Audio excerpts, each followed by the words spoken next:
बेकायदा शस्त्र बाळगल्याप्रकरणी भगूरच्या एकावर कारवाई. शस्त्रबंदी कायद्याचे उल्लंघन, विधी संघर्षित बालकावर देवळाली कॅम्प पोलीस ठाण्यात गुन्हा दाखल.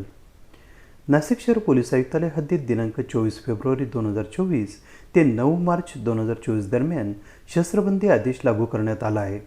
पोलीस आयुक्त संदीप कर्णिक यांच्या या मनाई आदेशाचे उल्लंघन करून विनापरवाना बेकायदेशीर कब्जात धारदार शस्त्र बाळगून दहशत पसरवण्याच्या हेतूने वावरताना आढळलेल्या प्रकरणी भगूरच्या एका विधी संघर्षित बालकावर गुन्हा दाखल करून कारवाई करण्यात आली आहे. देवळाली कॅम्प पोलिसांनी दिलेल्या माहितीनुसार शनिवार दिनांक 2 मार्च रोजी दुपारी 3:15 वाजेच्या सुमारास भगूर बसस्थानकाच्या मागील बाजूस असलेल्या मोकळ्या जागेत एका अल्पवयीन मुलाकडे 1000 रुपये किमतीची स्टील पाते असलेली तलवार, जिचे पाते 26 इंच लांब, रुंदी 1 इंच, टोक वक्राकार, एका बाजूस धारदार, तिला 7 इंच लांबीची पितळी मूठ असलेले धारदार शस्त्र असल्याची माहिती देवळाली कॅम्प पोलिसांना मिळाली.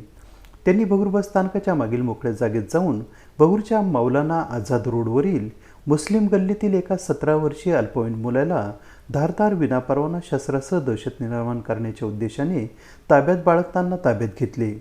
त्याच्यावर भारतीय हत्यार कायदा कलम 425 तसेच महाराष्ट्र पोलीस कायदा कलम 135 प्रमाणे गुन्हा नोंदवण्यात आला आहे.